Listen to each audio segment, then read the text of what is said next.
It's the best result I think the Daily Mail could have imagined. It's a complete and catastrophic defeat for Prince Harry and the other claimants. It's a huge, huge loss on both sides. There are no winners from a financial basis. The court isn't deciding whether people feel aggrieved, clearly they do.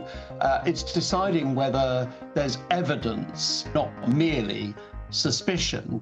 He certainly doesn't subscribe to the traditional royal mantra of never complain, never explain. So, Prince Harry has lost his latest legal case against the media, taking on the publishers of the Daily Mail and Mail on Sunday. We will look at the background behind the verdict, what it means for Prince Harry, and the ongoing tensions between the Sussexes and the royal family. First, what actually happened today?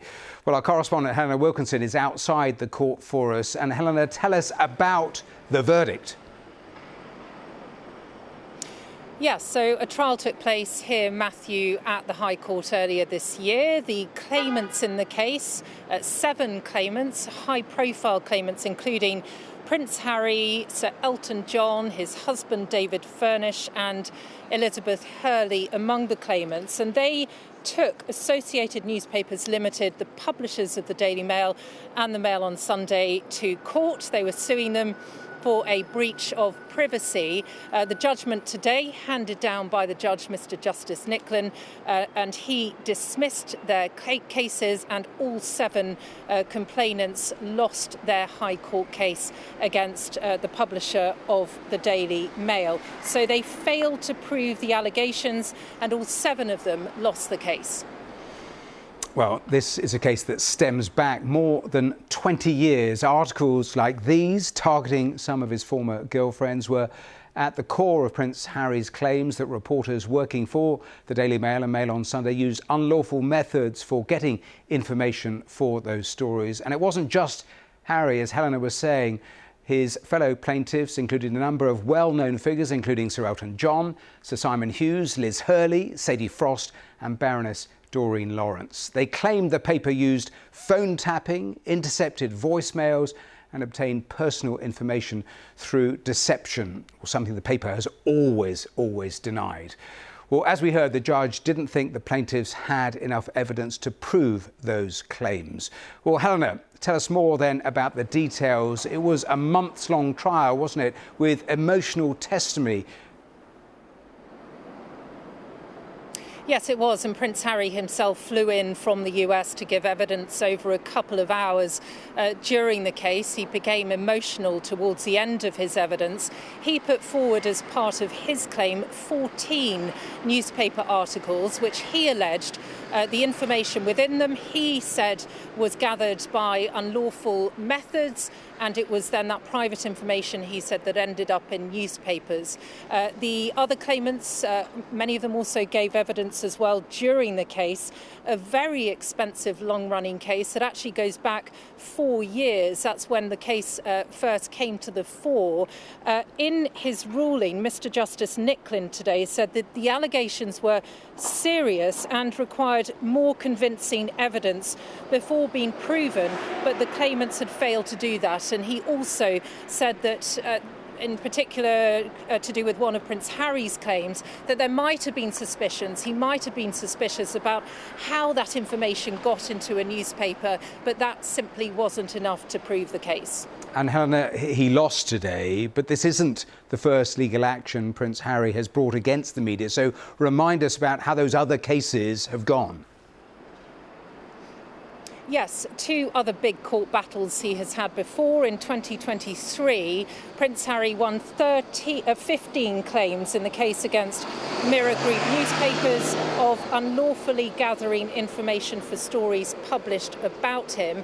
And he also settled out of court just hours before the trial was due to take place with the publisher of the Sun newspaper, and they paid a substantial damages and apologised to the Duke of Sussex as well in a long-running legal battle over claims of unlawful intrusion into his life. Important to just go back to the case today, that Associated Newspapers Limited have put out a statement in response. They have said that the judgment today It is a magnificent vindication of the Daily Mail's journalism, and they go on to say, as the judgment clearly shows, every single article was legitimately sourced. So, Helena, is this the last of these cases brought by the Duke of Sussex? It's a good question. We are not aware of any further cases where Prince Harry is intending to take on any other newspaper group. As I mentioned, he has had success previously with some newspaper groups. Today, no success. He has failed. He's lost his case. So we're not aware of any. So this potentially could be the last time we see him take on such a court case. Back to you in a moment, but Prince Harry happens to be in London today, starting a week of engagements at a number of his UK charities. Well, his first engagement came at exactly the same time as that verdict was being read out, an event for the Invictus Games, his charity for military injured veterans. How do we remove barriers? How do we create systems that don't just respond to injury, but enable people to thrive afterwards? How do we ensure that recovery isn't defined by a programme with an end date, but by a lifetime of opportunity?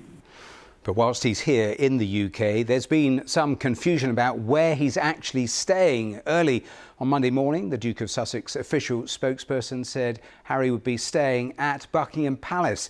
Minutes later, the palace said that wasn't true. An offer that was on the table for Harry to stay had expired on Friday. The palace said they needed more time for a guest to actually stay. So let's go back to Helena. What is actually going on here, and where is Harry now staying? Well, he arrived in the UK yesterday. It was a bit of a messy, complicated back and forth between his team and the palace as well in terms of where he was going to be staying. As you mentioned, the initial plan was his team said they agreed that he would stay at the royal residence. Very quickly, the palace said that was not possible because he hadn't met the deadline. We know he's staying on private premises, not at Buckingham Palace, contrary to what his team had initially said. We know when Prince Harry has come to the UK on previous trips, he has checked into hotels and also stayed with friends. And what about Meghan and the children? They aren't here, are they? They're not at the moment. The initial plan was for all of them to come to the UK at the start, so to join Prince Harry yesterday when he arrived. They are not in the UK at the moment. That decision came after Prince Harry was told that he would not receive publicly funded police protection while he was in the UK. Prince Harry has always said he wants to bring his wife, the Duchess of Sussex, and their two children to the UK. So he's not here. They're not here, rather, in London. There is a question as to whether they might join Prince Harry when he travels up to the Midlands later this week, but that's yet to be confirmed.